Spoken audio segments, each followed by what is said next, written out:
My guest today is a Czech game designer whose work has helped redefine what historical realism can look like in a modern role-playing game. After completing his master's degree at the Prague University of Economics and Business, he joined Warhorse Studios as a designer on Kingdom Come: Deliverance. There, he helped shape the game's uncompromising approach to first-person immersion, historically grounded combat, and player choice rooted in consequence rather than power fantasy. Following the success of the first game, he continued that work as lead designer on its sequel, expanding the game's systems, scope and narrative ambition, while holding fast to the studio's commitment to authenticity and player agency. Across his career, his design philosophy has consistently favoured trust in the player, an approach that has earned Warhorse a devoted audience and a distinctive place in contemporary RPG design. Welcome, Prokop Jirsa. Thank you. Thank you so much for that warm, very honored description of my work. It's strange to hear it like this, but thank you for that. Oh, of course. Well, we're going to talk about your history and how you got into games and all that in a little bit. But first, let's begin with the moment that the sequel launched, Kingdom Come: Deliverance II, one of the most popular games of last year. What was going through your head in those first few days, or just before the game came out, and then the reaction to it? What was it like for you? It might sound weird to your listeners or to anybody listening, but it didn't really change anything in that moment. We already knew that we have a big patch upcoming that we need to finish. We're already thinking about the DLCs and even the release process. You have the, as it's called, gold version a month before the release. So the launch day is obviously extremely important, and we had like a big party, let's say, on the day when we were like projecting the first reviews as they appeared. So, our office managers and marketing team were really hopeful that they wouldn't be projecting how the game flopped, because it would be really weird on that party. But thankfully, it ended really well. But, it really didn't feel like anything big changed. That always takes me months to realize. It was the same with the KCD1, to like really integrate that feeling that it was really successful and what it can mean for the studio as the future or for the people working with me. It always takes way longer than I kind of realize what happened. Yeah, I guess like making a video game at this scale is like, it's sailing a battleship or something. It's so huge and so difficult to get your head around and takes a long time to see sort of where it's headed, I suppose. Were you confident that the game was good? I was definitely confident it was good. We had a lot of discussion throughout the development whether, it's okay to just make the very similar game just bigger and better. And I was always the guy that said, yes, we proved in KCD1 that this is kind of a niche that, we filled and that people loved, and we should continue on that way. So I was very confident the game is good, but I wasn't that confident that it would be commercially as successful as it were, because we were aware that it's a niche product. Well, it kinda niche. It definitely hits even like a lot of mainstream RPG, players, but we are intentionally a little bit different. So I was unsure whether it would resonate with the mainstream market or resonate as much as it did. And it was a very pleasant surprise for me. Yeah, you described sort of, making the game bigger, but more of the same. But I suppose, it has that design ethos at its core, but also it's got lots of other things going on. What sort of pressure did you feel to reinvent or modernize or even correct course with the sequel? Well, thankfully, Warhorse Studios, thanks to the first games, thanks to the KCD1, which was a big success. It sold way less copies than the KCD hopefully will, but it was very commercially successful. So we had quite a big of freedom. So there weren't like a serious big pushes to like do something completely different. But even internally, we were wondering, shouldn't we change things a little more? Or is it okay? There were a lot of like graphical updates and stuff like that. But if you really just, put one screenshot from KCD1 next to the screenshot from KCD2, they do like kind of similar. Those updates are visible, but they are not like groundbreakingly different. So there were people that were honestly worried that if the game is different enough. And my argument was actually I used GTA in that regard. I said, the players that love GTA, they want more of GTA. They don't necessarily need to change the formula completely. They really want just the next iteration of the things that they love. But what were the specific areas that you wanted to build on and evolve, I suppose, with the sequel? It's always like the cornerstones of the Kingdom Come, and we are always talking about the differences. Obviously, Kingdom Come is open world RPG, so those building stones, like the core building stones, are very similar to what other games are making. So it needs to, the open world needs to be there. Needs to be a lot of things to find. The combat needs to feel intuitive. Graphically, it needs to look amazing. But these things obviously extremely important, and it takes a lot of resources, like the most of the resources, to make this right. These things are usually not very fun to talk about, because obviously people like you and your question, they want to know about the things that makes KCD different. And that's why we always talk about, the complex systems, the simulation of all of those NPCs, the regard to that we feel that it's okay to let player fail, because if he doesn't fail, he doesn't reward the achievements he gets later. So all of these core principles that make us a little different are the things that, we had to reassure ourselves throughout the development, that it's okay to do that. And yes, we did polish a lot of things. KCD2 definitely, it's not easier game, but it's a game that's easier to get into. It's easier to understand the systems. It's easier to understand what the games want of you. It's easier to ignore some systems if they don't resonate with you, and to just enjoy the story or the scenario or the the RPG as you like. So we definitely did change some things, but we wanted to retain the core identity of Kingdom Come games.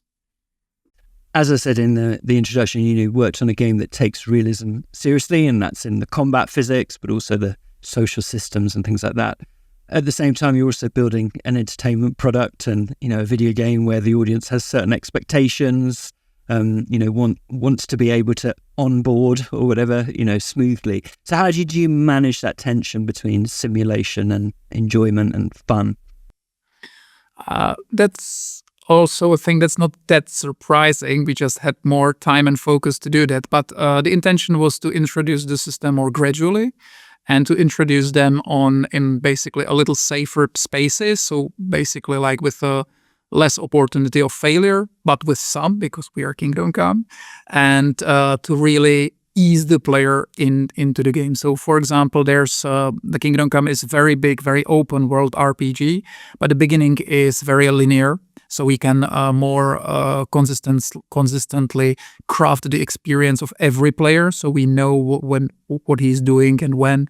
We did a lot of playtesting on that beginning of the game, where we introduced the combat, some of the systems, some of the survival systems. But after those 2 hours, it usually takes 2 hours for the player to get into the system. We retained that identity.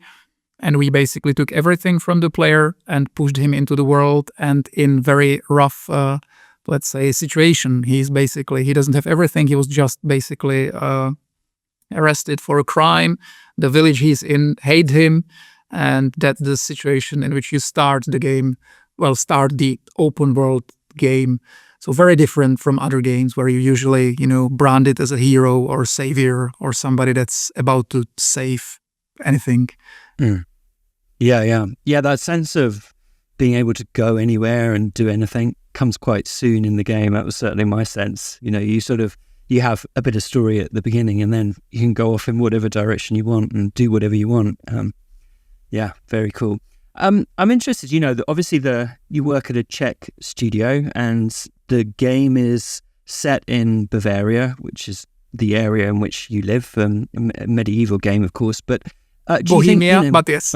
Bohemia, sorry, I said Bavaria, sorry, Bohemia. Do you think, being based in this country has influenced your design perspective, in how you perhaps think about history or storytelling or even humour? Yes, definitely. But it depends on what you define as a design. It didn't necessarily affect our design principles about the mechanics of the game, but it definitely influenced heavily the story. It definitely influenced heavily our approach to historical realism. It influenced heavily how easy it was for us to research all those things that are in the game, because we did that. If we wanted to see how windmill works, we just search where is the most ancient windmill in our local area and just went there, or stuff like that. And it goes to even like very tiny details, but not necessarily the mechanics of the game, but definitely the story, the authenticity, the historical realism, and the world as it is.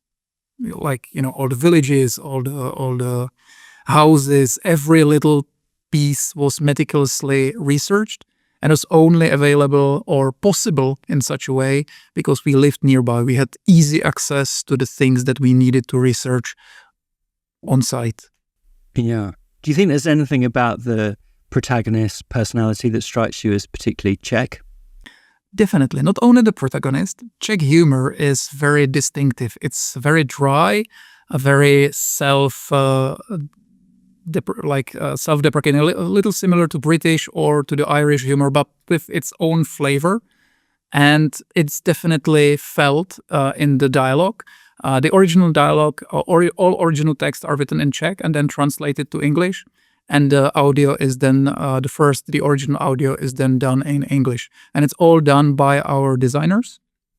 So even the designers are even like directing the VO.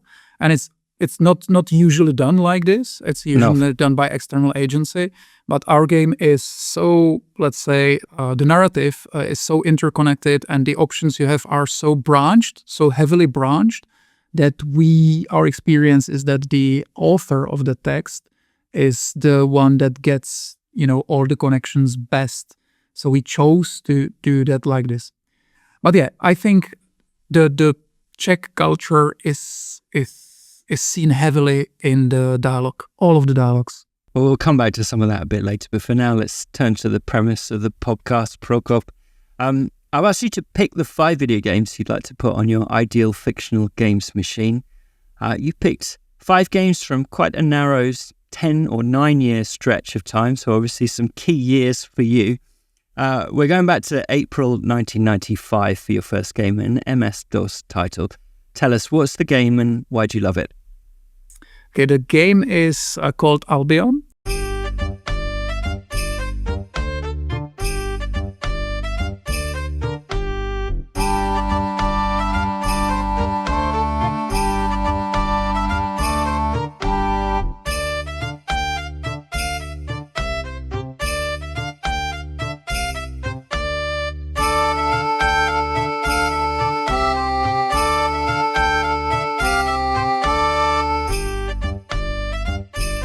It's a very old game. It's old RPG from Blue Byte, which were German developers. And it's a very cool RPG, which really, I loved RPG and I love isometric RPGs, which this kinda is. And I really wanted to choose one that was distinctive, that influenced me and was cool in some way. And Albion specifically, it's not well known in the Western countries. It was mostly like a German, Polish, Czech type of a product. And it really evokes a huge sense of exploration. It's basically it starts as a sci-fi. You're basically an engineer on a colonization ship, and you're sent to a planet that's supposed to be uninhabited.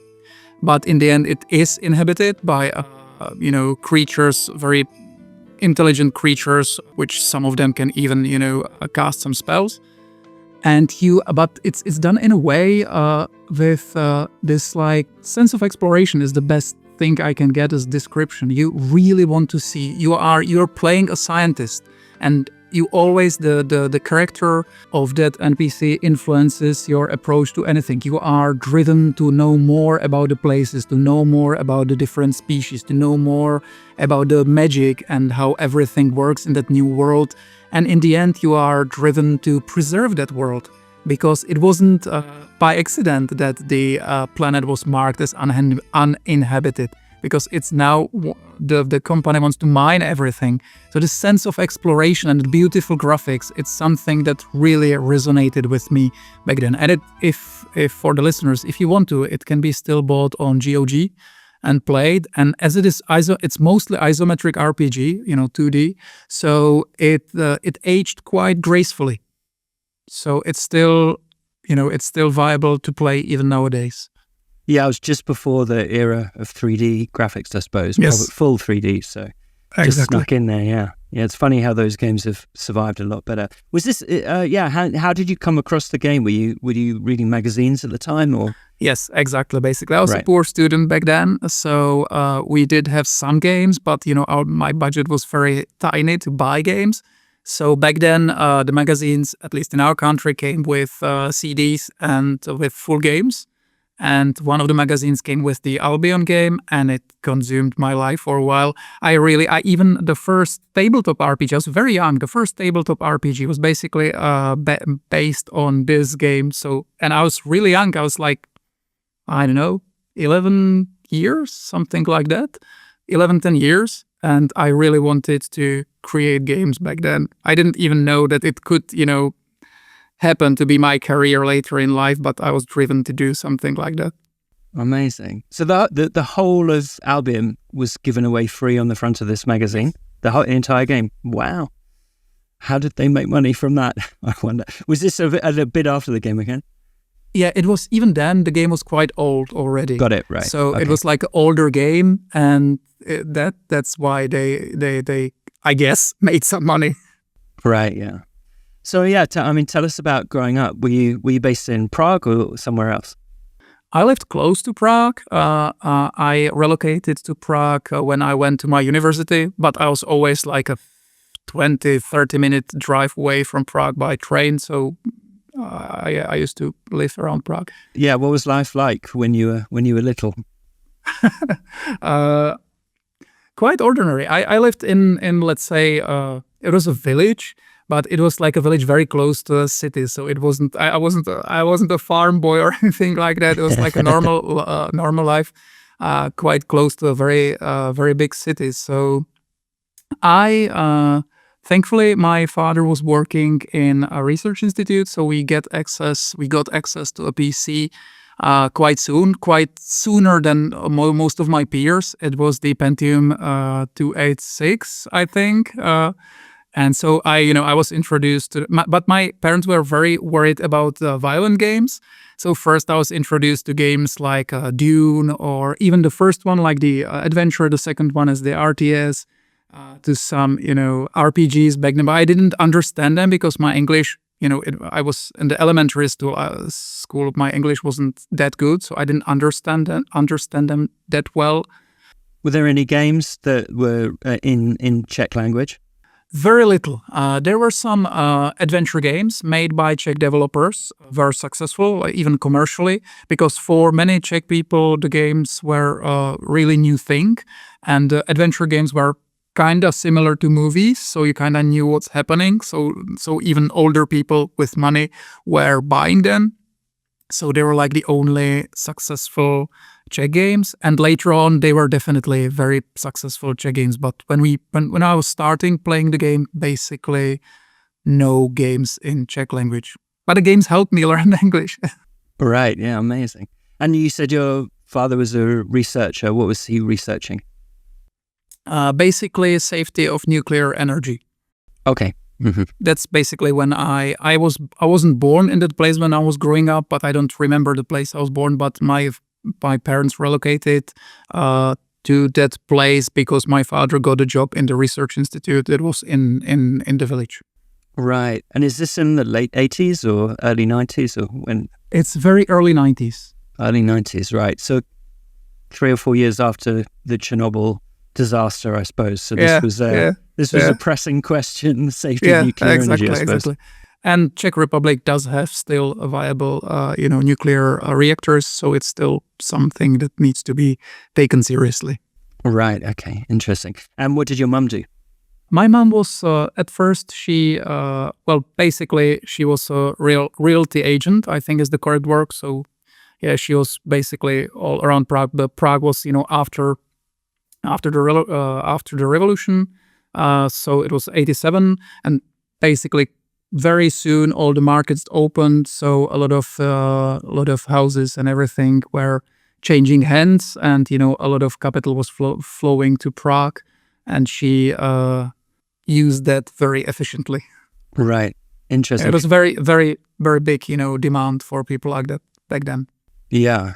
And for people who aren't too familiar with the history, the revolution you were talking about there, so Czechoslovakia was a Soviet bloc country until then, and then becomes a democratic country in 1987, 88. And then exactly. And then splits from Slovakia and becomes a Czech Republic in the early 90s. Exactly. Do you have any personal memories of that? Yeah, I don't have any personal memories, but that lived memory is kind of it influenced me, I think, a lot, because as anybody in Czech Republic, because our parents lived there. So their stories, their experiences, their behavior, everything was influenced by that really big historical events that happened in 87. The 87 was the biggest one. The split from Slovakia was very, very peaceful. It didn't affect the day-to-day life much. Right. Very interesting. And tell us, I'm sure people would be interested in what the video game scene was like when you were young. So you described there, some people with some money having PCs. Was there any sort of console presence in the country at that time? Were there any Super Nintendos or PlayStations? Definitely some. The interesting thing, I think, is that Nintendo didn't have any presence in, I would say, all the Eastern Bloc, including Germany. There were some older consoles like Ataris and Sinclairs, depending if you call them consoles or the first personal computers, but there were definitely some used for gaming heavily. They are usually smuggled to the bloc, but there were quite a lot of them. But almost no Nintendo consoles. So any, that history of loving the old Nintendo games that is very present, definitely in the States, but in the UK, in the France, it's not really present in the Eastern Bloc of countries of Europe.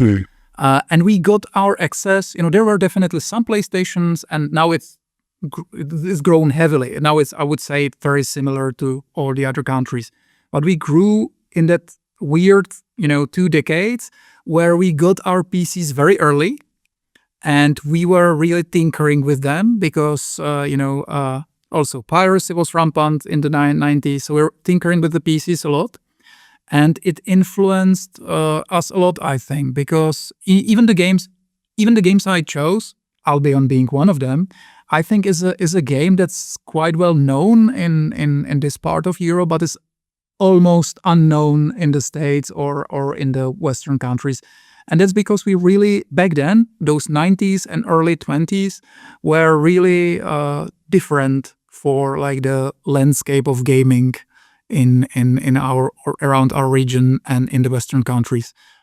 Yeah, and I think that's reflected as well. And if you look at the major studios today in the Czech Republic, I suppose the 2 main games that have been made are your one and then the Armour series, both of which clearly come out of a PC tradition, don't they?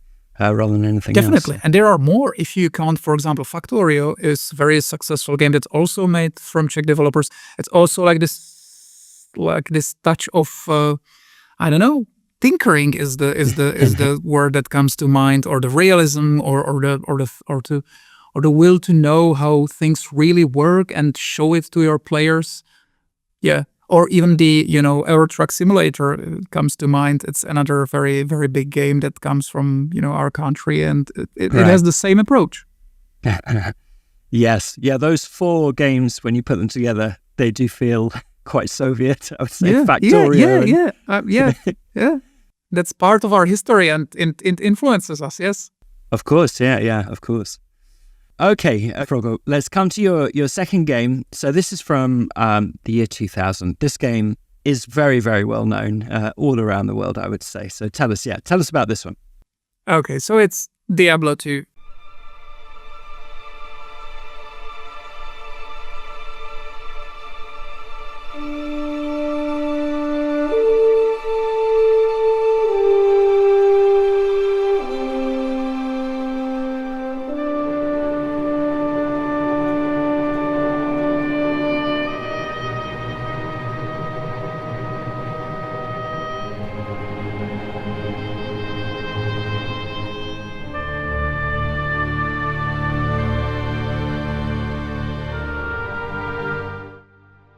I think everybody knows that, but I really had to choose it because I played that game. It was during my high school years, and I played that religiously. I had, I played it for so long that I dreamt about the game. It was really like a huge chunk of my life back then, and it was a hit. I think everybody knows it, but I can just repeat it. It's the game that basically really, I think, is the first game that got that loop of fighting, getting loot, improving your character done so well that it is just replicated to this day. And it was the first game that really got it, that got that that dripped that dopamine dose so efficiently that it like forced you to really play the game again and again and for a longer time, and giving you the goals that felt both accessible but both challenging, that you really wanted to improve yourself, and giving you a lot of rewards that really hit with me. So it's really, really so good. And everybody, I think a lot of players did that, but recently they did an amazing remaster. I strongly suggest playing that game. Some of the systems definitely aged, but it's still very, very playable today, even for new audiences. And I heavily suggest playing that game. I still play that soundtrack in my car. Oh, you do? Yeah. No, it's again like that isometric perspective you were talking about with Albion. Have you gone on and played the subsequent Diablos? Did you enjoy the most recent one? Yeah, I played so many games still. So yeah, I did play all of those games, even the infamous mobile game. You did. It was infamous, yeah. And this Christmas, they released the Paladin, which was like heavily winking to the Diablo II Paladin class. So I enjoyed it. I once again spent like 30 hours or even more with Diablo 4. Right now, I haven't played it on release, but yeah, I still do enjoy those games. I just don't play them as religiously as I played Diablo 2. Yeah. It's funny because they've got such an extreme setting, and the soundtrack is very dramatic, and you're obviously fighting these hellish monsters, but at the same time, I find them so soothing. Like, it's almost like, popping bubble wrap or something. It's just like a great way to switch your brain off a little bit, and while you're still doing something. Yeah, so good. Exactly. And I think it's a good lesson in for developers. It's a good lesson, exactly as you said, for the smoothness and polishness. And the iteration, Blizzard gets a lot of hate nowadays, but they still do this very, very well. The polishing of every little thing, you can take any spell of any character and you can really study the animations, you can study the sound design, and everything is done so well. And they retain that from those ages to this time. It's really good case study of, to see how polished something can be. Yeah, very well put.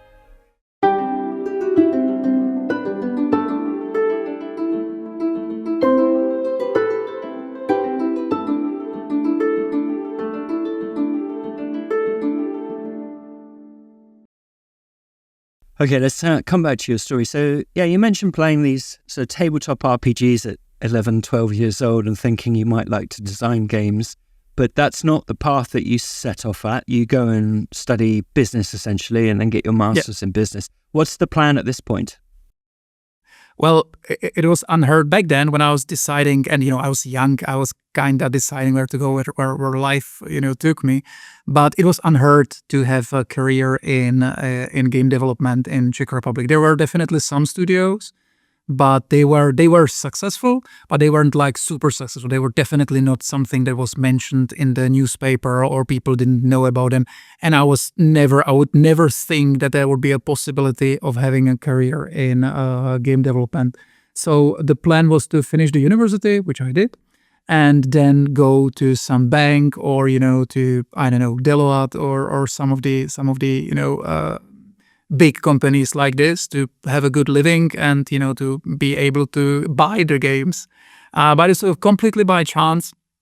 It was when I was I basically had no school anymore. I was only waiting to I had my thesis written and I had to go to the committee to like talk about it for my school basically to successfully end. So I had some 3 weeks and I was reading through everything. And in one gaming related web, there was like a thing that Warhorse was looking for designers or were looking for new people. And I was like, well, let's check the link. And back then it was like even before the Kickstarter for the first game. And they were looking for a lot of positions, new studios trying to really deliver the product to show on Kickstarter and to show to the investors. So they were looking for a lot of positions. I was going one by one. You hadn't heard of them, by the way, before you click on that link? No, I heard about some of those people because it was like kind of known that these are the people that made Mafia game or the Operation Flashpoint game, which were a very well-known game in the Czech Republic and I guess even in the world. So I knew that they had some, experience, that these were serious developers capable of possibly doing a good product. But I didn't know what Warhorse Studios is because it was a new studio. So I was going through the positions they were like looking for, and I would say, 3D artist, I know nothing about it, programming, nothing, I don't know. And then I came, to the designer part, and I would think like, well, nobody actually knows this thing, so let's try it. And I had some time, so I really put some effort to the test they were given. And in the end, they hired me, or they wanted to hire me. And it was like a big decision on my part. But, I wasn't married. I didn't have any kids. I was just out of the school. So I basically said, well, sure, let's try it. And I agreed. And the rest is history. But it was a huge, stroke of luck. Yeah. Do you remember can you talk at all about the specific interview that you had? Do you remember what they asked you? And it was really weird, but in Warhorse, and I still do that now, I'm hiring a lot of people, and usually the decision is made in the test. The interview is mostly for the reasons whether, to check if you aren't crazy and if it would be okay to work with you, but the test is the most important thing to do to hire you. So, but yeah, I do remember that. I do remember back then it was really, really like the beginnings of the Warhorse Studios. They were working on the game definitely for months, but it was even before the Kickstarter, so still years from the release of KCD1. And the first offices were really weird. And the first floor, it was like a modeling agency. So you go, everything is like very, very beautiful. There's like very tall, very beautiful woman coming around. So you go through this to the upper floors, and there's like a bunch of developers in the offices that are way too small for them. So everybody is everywhere. There's only one. There's a huge open space. Well, huge for that amount of people. It was very small, and there's the only one office where every meeting that needs at least some, silence or some space happens. So I went through like these people. Nobody knew who I am, what I want there. So I was asking people, I should have an interview here. So where should I go? And I came to the box, to the only office that went there. And Dan Bavra, the creative director of the first game and even the second game, came. And he kind of forget that there should be an interview that day, but he immediately realized. And then the questions were very friendly, and there was like, nowadays I understand they were like probing whether it'd be okay to work with me, if I really like games, if I honestly, want to do this job, because for obvious reasons. And then they told me that they are hiring me. And like a year after, they told me that they had money for like 2 months of my salary. If the Kickstarter didn't work, they would have to, fire me like 2 months or 3 months after my hire. But I was fine with that. It was like, whatever. It's just, let's do it. But they didn't mention that in the interview then. No, they didn't mention that in the interview. This is an 8-week job. yeah, exactly. They didn't mention it. But yeah, everything was on that Kickstarter. If the Kickstarter didn't work, the studio would honestly close down. And you turn up, you have a master's, so obviously you're used to working hard and you know how to write, essays and all of that kind of thing. But you haven't designed any quests or anything like that, I assume, by this point. So what's the first thing you're given to do, and how well did you do it? When I actually got into the company, like with everything set up, the Kickstarter was about to happen. It was like 2 months away from the Kickstarter. So I was mostly helping with the Kickstarter, setting up the things, do the correct analysis of, what is going to be, even replying to all the people that asked the question. Everything was on the Kickstarter. All the stakes were on the Kickstarter, so nobody actually had time to do like a proper introduction to everything. So I was trying to help as much as I could with the limited knowledge I had, and the knowledge I had was kinda useful for setting up the Kickstarter, for helping to organize everything, to answering to people as politely as I could, to suggest some things like continuation of the campaign later on the website and stuff like that. It took few months before I actually started designing quests. Do you remember your first quest? You mean my first idea or the first quest that actually got to the game? Because we had some ideas and a lot of them were scratched. Right. Which is the first one that got in the game then? That's actually a surprisingly hard question. I think the first were the Matthew and Fritz continuation in the first one. Those two guys that start as your friends, as your childhood friends, and then turn out sour, and you later on have sorry for the spoilers. Later on, you have the choice to basically forgive them their serious crimes or report them. So I think there were the first quest ideas that later on got into the game. The first quest that I cooperated with was the first main quest and the first main quest after you arrived to Ratai. So those were two quests that were my ideas were implemented and actually playable in the game. At least I think it's now like 10 years ago. Of course, yeah. So now, forgive me for getting a little bit in the weeds, but different studios have different ways of producing a quest, for example. How does it work for you? Are you the person coming up with that story idea, or is a narrative designer handing that to you and then you have to go and design it up? Yeah. It's very different actually in Warhorse, because as you said, in different studios they have narrative designers that come with the idea, then they have designers or technical designers that actually take the ideas and actually do a lot of designing by themselves and actually implement playing, and other writers that actually write the dialogues.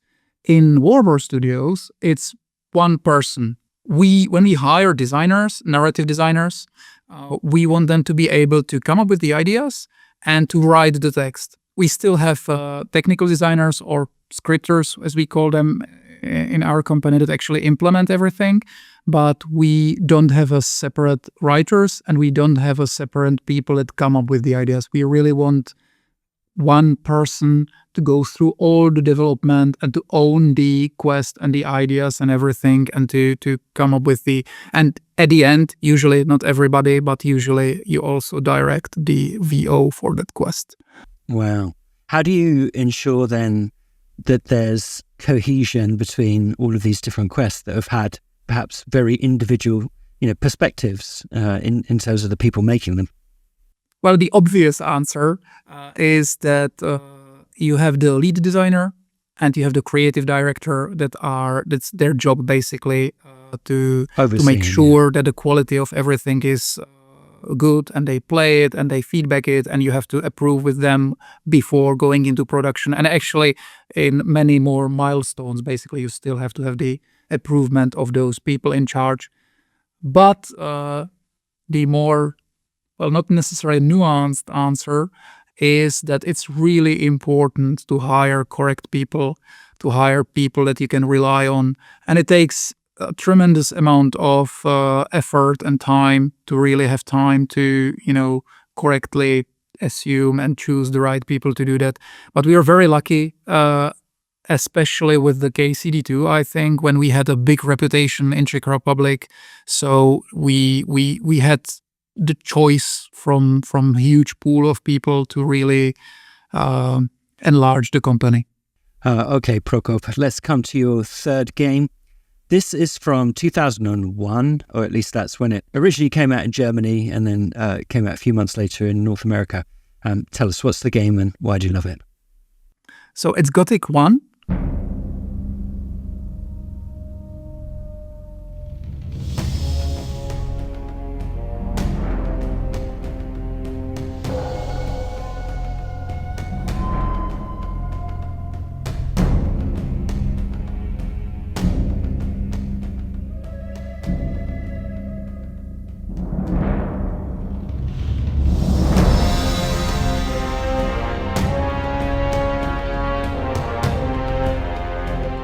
And it's once again RPG because it's my most liked genre, and it really struck me with a very good combination of small but very dense world.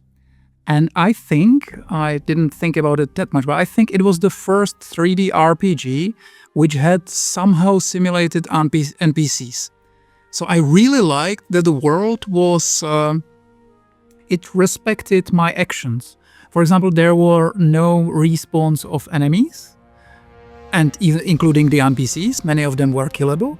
And the choices I made in the game really affected the story in a very influential way. And in combination with, back then, a good graphics, a very good story, likable main character, I think a good RPG progression, it really made a very big impression on me. And also, now I say, and I always saw it, but the similarities to KCD, you also started as a nobody. Basically, you were thrown into a penal colony, so you were branded as a criminal, and you started as a nobody. You really had to fight for everything.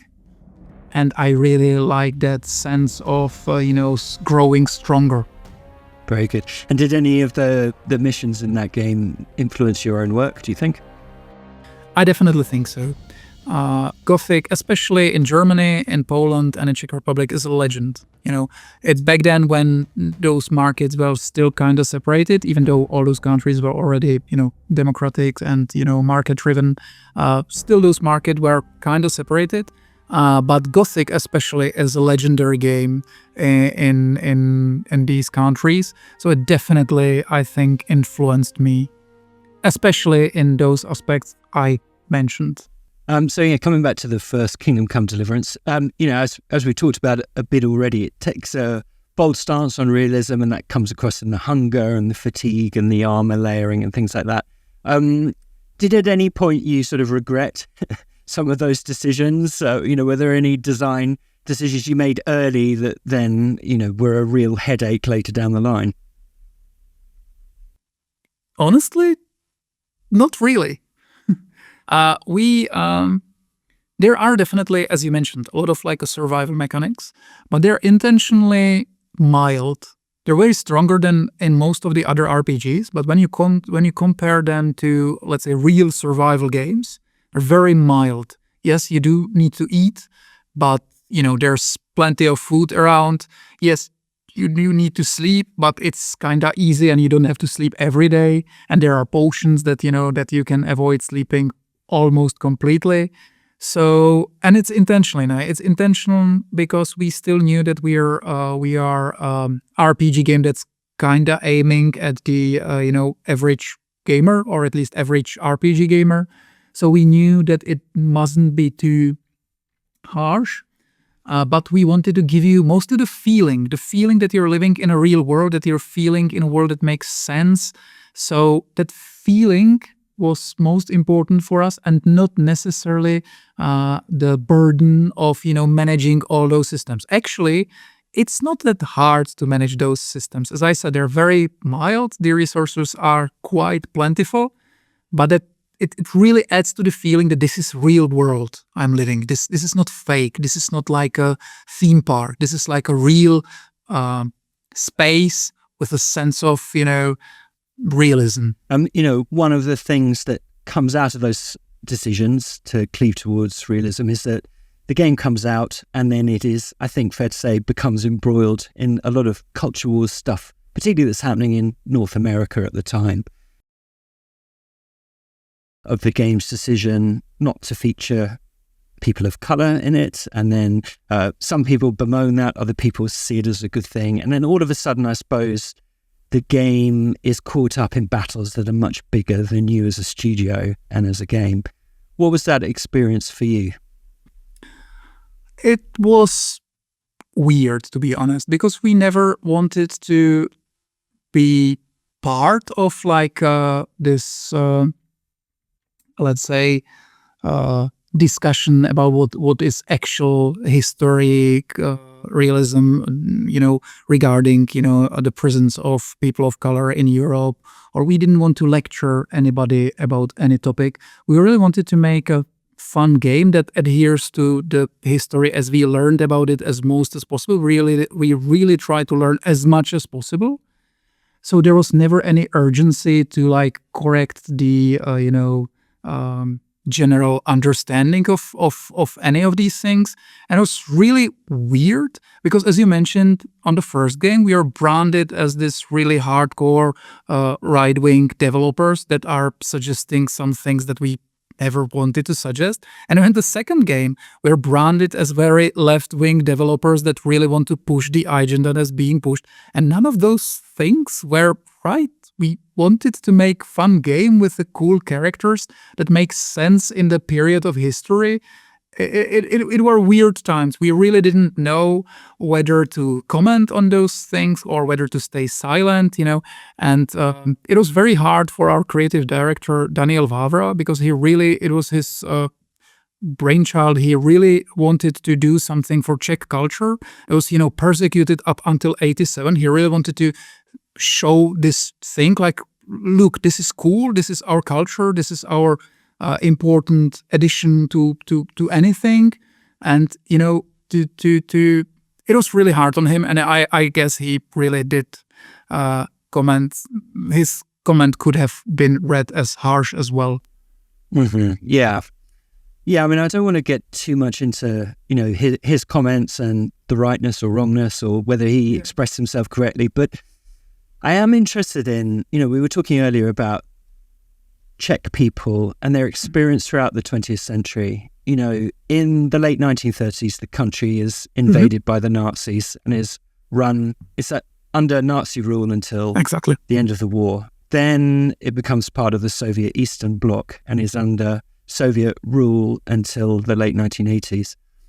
I wonder, as Czech individuals making a game that suddenly feel like your game or you as a group are being used as a kind of political football for these ideologies. I wonder, did that resonate with something deep in your bones from that experience, those experiences that are inherited?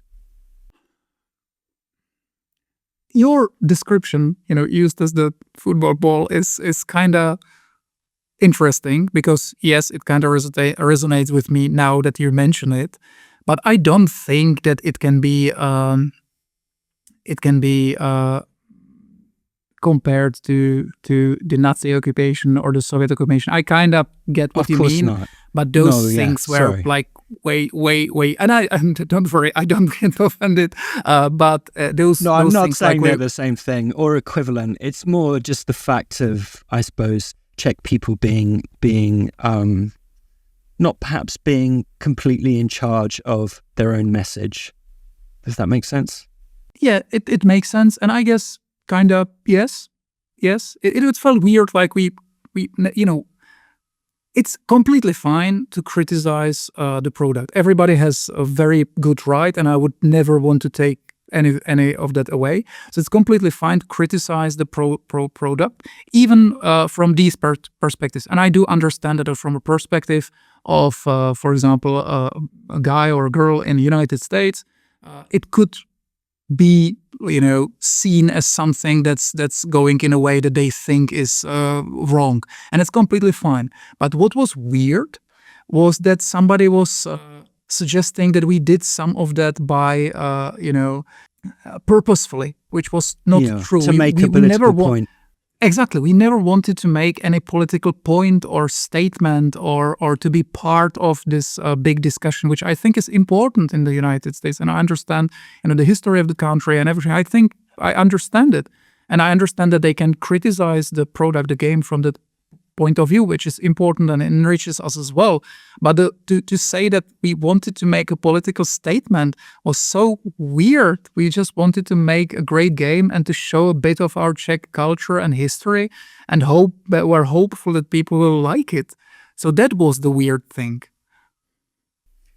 Having been through what must have been a very intense period, I'm sure, when everyone's watching what they're saying, or things that spokespeople for your studio are saying are being picked over in the media. That must have been in your mind a bit when you were working on the sequel. How did you, engage with the criticisms of the first game, and did it change how you approached anything in the sequel? It was definitely on our mind somehow, but I think we came back to the, let's say, a safe space of our community. And our community around Kingdom Come is honestly awesome. I feel like there were like two communities that were like under they wanted something but never got. One of that is like very history, let's say, nerds, people that really, really love history. And the other group is people that really like complex RPGs. They really like the old isometric RPGs with a lot of statistics and systems and everything. And recently they weren't really given any proper game that would satisfy their needs. And those two big groups kind of like emerged into our own Kingdom Come community. And they're so welcoming. They really, really loved our product. They were so tired of the political, discussion about the game. They really just wanted the game. So we kind of like mostly, leaned on them to communicate, what really is good, what is not good. And we really, our decision was not to really interact with people that really wanted to drag us into political discussions or meaning or anything. We, came back to our roots, basically, to just want to make the best game we could for the community that really loved this type of game. And that was our way of dealing with these things. That's I totally understand all of that, and that makes perfect sense. I suppose, I can hear in my ear perhaps someone listening to this thinking that, you're perhaps slightly skirting the idea that making a big game with a particular world and with, the possibility, certain people depicted in it, or certain the potential for certain relationships or whatever it means, that does have a certain power. And, for a young person playing one of your games or any big game, they perhaps want to see themselves represented, or might want to see, they might get their understanding of how the world works through that. Do you accept some of those responsibilities as well as game developers? I do, definitely. But I think it would be too much of a responsibility to say that it only, stays on my shoulders. I think the difference is based on whether you do something intentionally or not. And I really love the variety of games that are there. And I really, I think the intention is the most important thing. If you make a game that intentionally demeans something or someone, then you should be correctly criticized, not only your product, but you as well. And I think there's the difference that kind of irks me. So as I said, any product should be criticized. Any product should be criticized even from a specific cultural standpoint. I don't know, Chinese people have very good right to criticize games that depict, for example, ghosts, because from their cultural perspective, it's wrong. And it's completely fine. But they shouldn't, if it's not true, obviously. They shouldn't criticize the developers for intentionally putting ghosts in their game to belittle their culture, because it's usually not true. So I think these are the distinctiveness that I feel about the criticism, about the parts of the criticisms, when on some part of that I completely understand that, welcome it. It even, enriches me. It teaches me new things. But, to give me the other part, when somebody criticizes that I intentionally put somebody in the game to convey this message, or that I intentionally put this in the game to belittle some people or some country, that's a completely different statement. Yeah, totally get where you're coming from. Thanks for talking about that. Let's come to your fourth game now. This is from June 2001, another PC game. Tell us about this one. Yeah, so this is the Original War.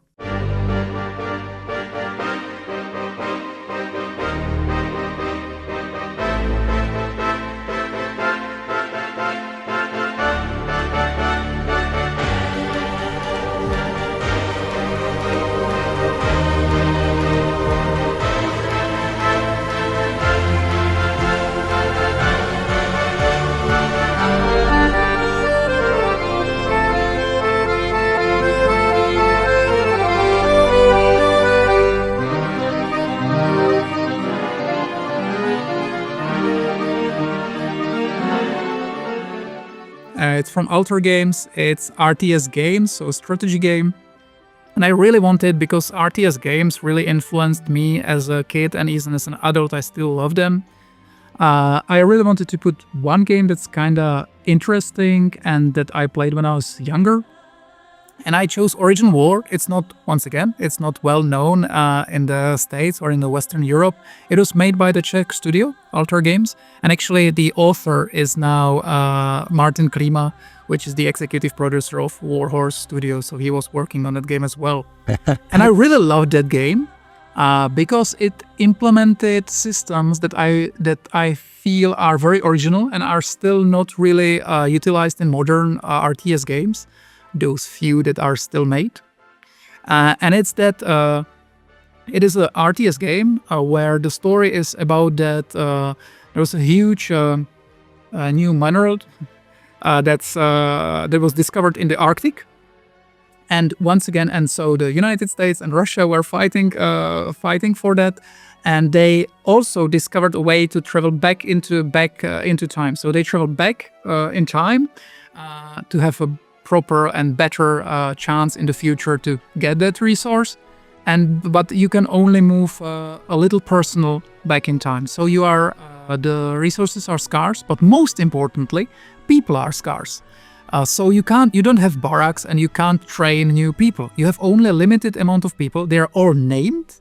They all have their characters, their personality, and they go from mission to mission. They have a very limited but still fun RPG systems, though they train in the mission and they go from mission to mission. They can die in the mission. There's no respawn. So if you lose somebody, you won't have him later on in the story. You won't have him later on in the missions.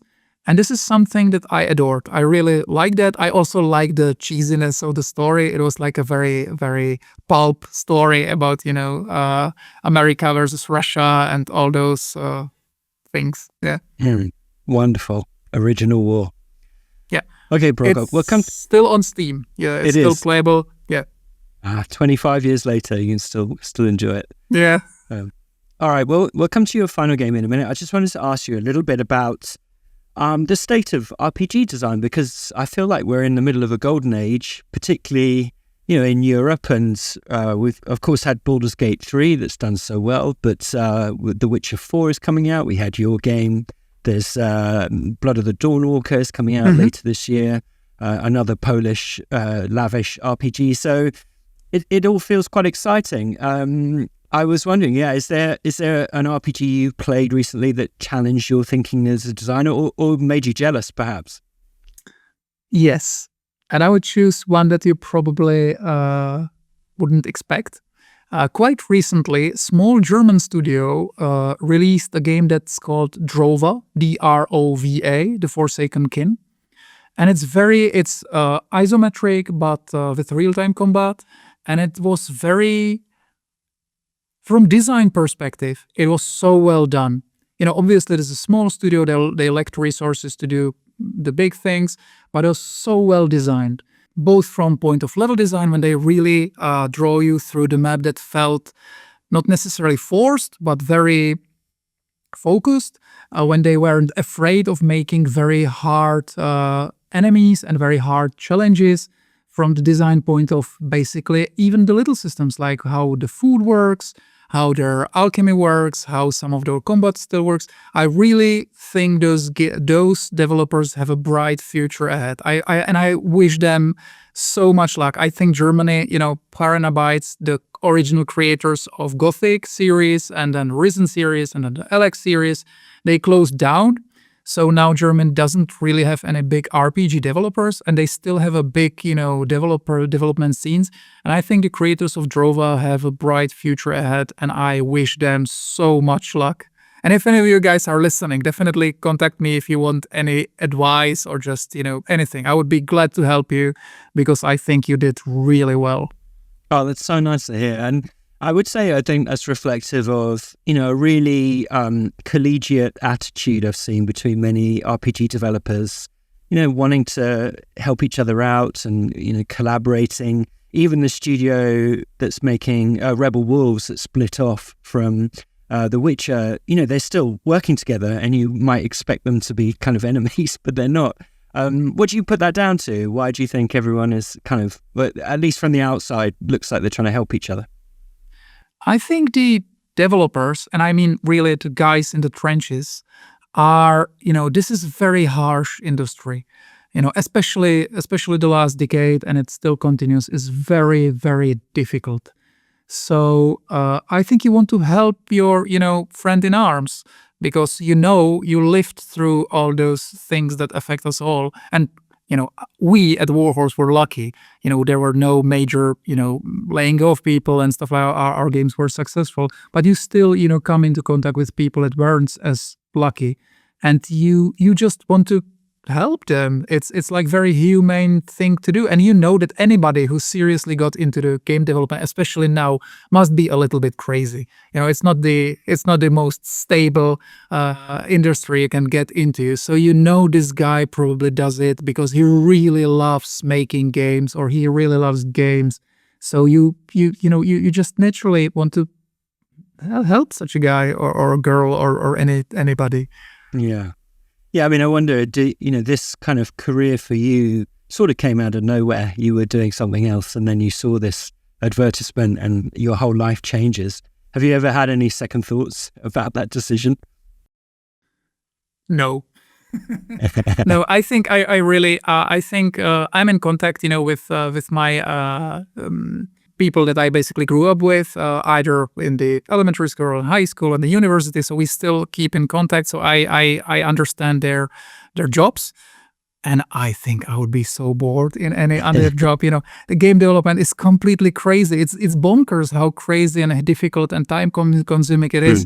But it's, there's always something that's happening. And I think I would get bored so easily in other career. One of my colleagues, he said the game development is like trying to make a bridge from apes, like living apes, that are on fire. For those who develop, it was his description of what game development is. Very good. Well, I'm pleased it's worked out for you. Okay, Prokop, let's come to your fifth and your final game. This came out in November 2004. It's another game, I think, that's well known around the world. Tell us, what is it? Vampire the Masquerade Bloodlines.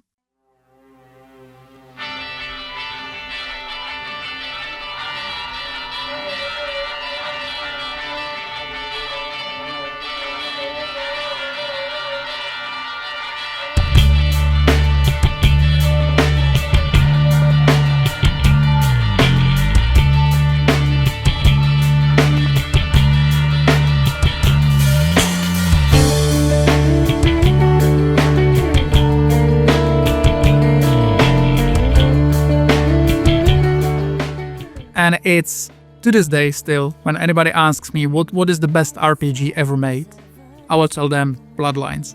If anybody asks me what is the best game ever made, I'll tell them Bloodlines. And I really think, and I understand it's not like objective truth, subjectively, this game really, really resonated with me. And I was even like analyzing why I love some types of games so much. And I think it comes to atmosphere. If I really get some new, interesting space, let's say, because sometimes it's a world, sometimes it's a story, sometimes it's when it's more mechanical game, it can be something different. But it is something new and completely encompasses me, and I am like drawn into it, and every little detail like draws into this interesting atmosphere. Then I love such a game. And it's usually all of those little games. In the Bloodlines, it's an RPG game where you play as a vampire. It's from it comes from the tabletop RPG that spawned not quite a few games, but some games.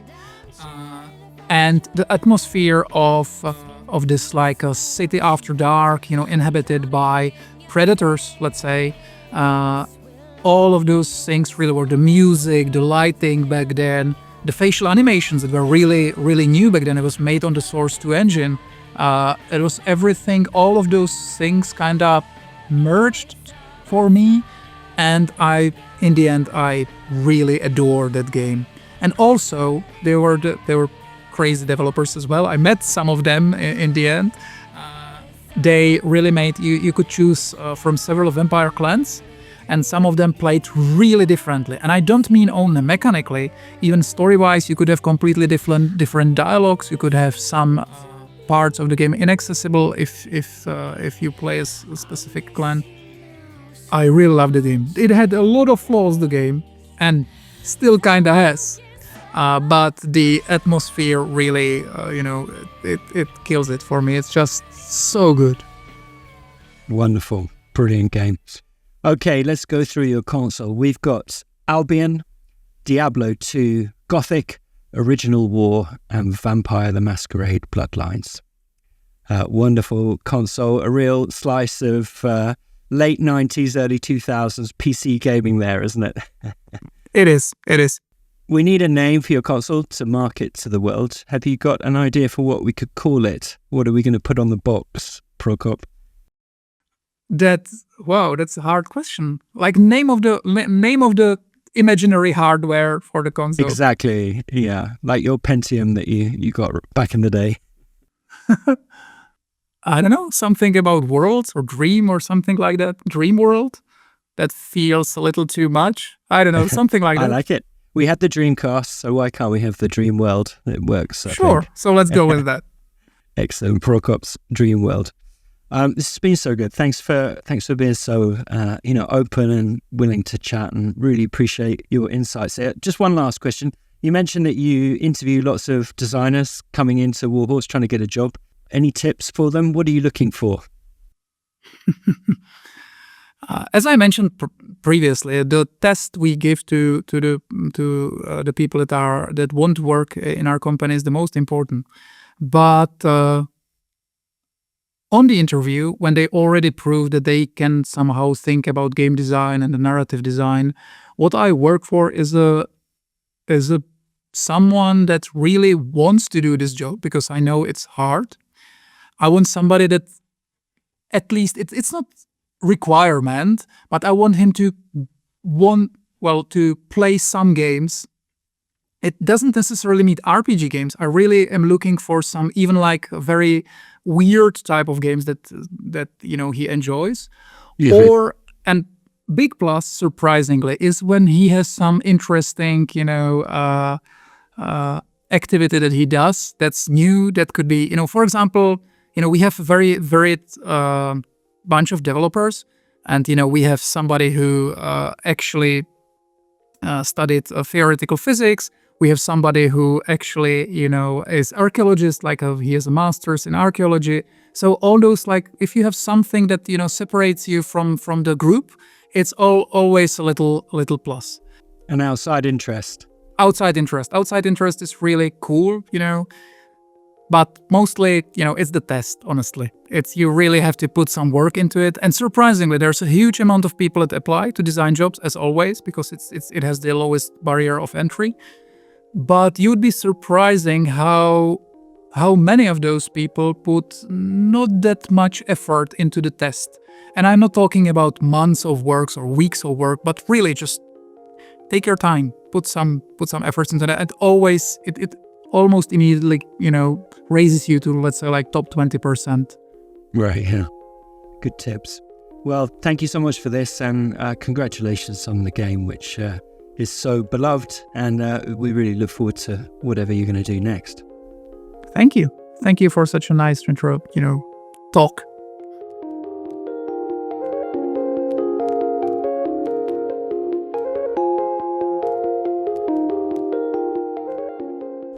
Thank you to my guest, Prokop Jirsa, lead designer at Warhorse Studios on most recently Kingdom Come Deliverance II.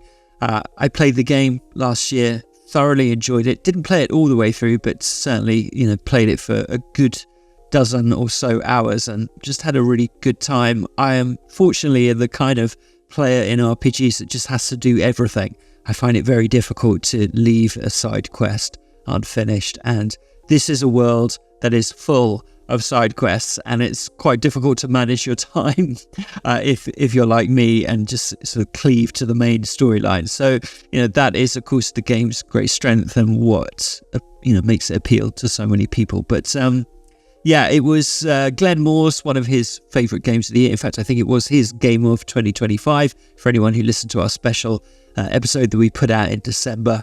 And if you've not tried it and you do enjoy RPGs and, maybe tabletop RPGs even, like Dungeons and Dragons style, then, this game certainly comes from that lineage and gives you that sort of freedom. Like I said, after the first couple of hours, you're really free to head off in any direction you want to and do whatever you want to. And, it's highly successful at the things it does. As I was discussing in that conversation, I think there's a real sort of renaissance of RPGs coming out of Europe at the moment. Some of you will know that recently I visited the studio behind Dawn of the Bloodwalker. Is that what it's called? I keep getting this wrong. Anyway, Rebel Wolves, which is another studio in Europe. Had a great time seeing what they're up to. There's the team working on The Witcher 4. So there's a lot of interesting experimentation. It was great to hear Prokop recommend some games as well. That game coming out of Germany, that if you're watching this episode, then you will have seen the footage of that. And as well, just great to get someone coming on the show from a very different tradition, or grew up in a video game culture that's very different to those of us who grew up in the UK or in the US or even in France. I think, the games that he's picking out there, half of them have never been chosen on the show before. And yet it sounds like games like Albion and Gothic were huge, very important hits, like the Final Fantasy VII for Czech people and people in Eastern Europe. So enlightening to hear about those stories and the impact that those games had. And I just love these kind of alternate narratives. Of course, video game history highly skews towards the UK, the US and Japan, because that's where the main hardware manufacturers came out of and where many of the most dominant studios came out of. But I think there's real efforts to excavate and center and bring a light onto some of these other histories of video games in the 1980s and 1990s from other regions and demographics and countries and cultures. And I consider this episode as part of that tradition as well. So wonderful to hear from Prokop. The section where we talked about some of the controversies that Warhorse experienced, particularly surrounding the release of the first game, that is territory that he probably did not want to go over. Certainly the in-house PR representative who was sitting in on the call from Warhorse would have rather that we didn't talk about that, but I felt that we had to. I hope you feel that A, I did it in a respectful way, but also B, pressed him sufficiently on the things that I could. I didn't want to get too in the weeds. I certainly didn't want to get him to answer for other members of the studio who said things at that time that proved controversial, stirred things up further. So take it how I did, which was a conversation with Prokop about his views. He's obviously not speaking for the entire development team, but I think he gave a very good account of himself and of the studio's values and what they're trying to do and the limits of their responsibility, but also the responsibilities that they do have. This is all very nuanced, very complex stuff, especially when you're coming to these subjects, perhaps from the view of someone from the United States of America in a particular point in time, as we were discussing. That might be very different for someone who grew up in a former communist Soviet country where they experienced different kinds of repression. And I think some of that nuance has not always been discussed, and people haven't felt free to talk about that. And so, hopefully we got somewhere interesting with some of that part of the interview as well. I don't have too much to pick up on. I don't think there are too many corrections or things to pick up with. So, just again to say thanks to Prokop for coming on. Thanks to Warhorse for letting him come on. And I hope you enjoyed that conversation. If you've got any feedback or any things that you wish I'd asked or anything like that, then always welcome to hear about it. The email address for that is myperfectconsole@gmail.com. You can drop me a line about that with feedback on particular shows, on episodes. I'm always very open to hear from that. I am a working journalist. That is my day job. And so, always willing to hear feedback and where, you think that I've done a good job and where it's been perhaps lacking or whatever. Always open to those conversations. Right. That's enough waffle about all of that. You can follow the podcast on social media. Please do that. We're on Blue Sky. We're on X. We're on Instagram and TikTok. We're now doing video episodes, so we've got more video content coming out. So please do give us a follow on those platforms. I'd like to give a shout out to the team at Big Games Machine who help running the social media accounts. Thank you so much to you guys for your support. If you are interested in watching these, we're sort of, I'm working pretty hard to make the video production side of things interesting, showing footage from the games whenever a guest is mentioning a game in passing. It doesn't have to be one of their 5 picks. I'm trying to show stuff from that, show stuff from their own work. So if you're interested in seeing some of that, then you can become a Patreon supporter and get access to the video versions right now. That's patreon.com/myperfectconsole. You'll need to become a supporter, but it doesn't cost very much, and you get not only video episodes, but also you get your episodes early and ad-free, and you get a bonus episode once a month with myself and the aforementioned Glenn Moore, who also runs the highly popular video game podcast Button Boys, which you should go and listen to as well. Yes, all of which is to say, please do write. I'm sorry, a bit tired. It's very busy. I'm working on a book at the moment, as I've mentioned a few times over the last 12 months. And I'm at that stage of the book where it's my 3rd round of edits, and then it goes off to the lawyers to be checked through and to what's called a copy editor, or a sub-editor, depending on where you live in the world. And they're the person who goes through and checks things like fact checking or punctuation, making sure everything is consistent, all of that kind of thing. And I'm sort of really fine-tuning the manuscript. I've never, in all of the books I've written so far, they've always had very tight deadlines, and so I can't deliver the manuscript and then that's it, don't get to see it again. In this case, I kind of finished the book last year and it's not coming out till next year, so I've got a lot of runway, and the temptation is just to keep trying to improve the thing endlessly. That's got to end this week, but I've been working hard on that, so that's why I'm not quite with it. Anyway, the book is called Trial of the Space Invaders. It's out next January. I'm going to be telling you lots more about it in the weeks and months to come, and it will come up naturally in some of the conversations that I'm having this year throughout 2026. So yeah, look forward to that. As soon as you're able to pre-order it, I'm going to be hassling you to do that. But anyway, just thought I'd let you in on where I'm at. It's very exciting. So excited about this book. Anyway, the point is, next week, my guest is Ed Fries. Now, this is an exciting one. Maybe you've never heard of Ed Fries.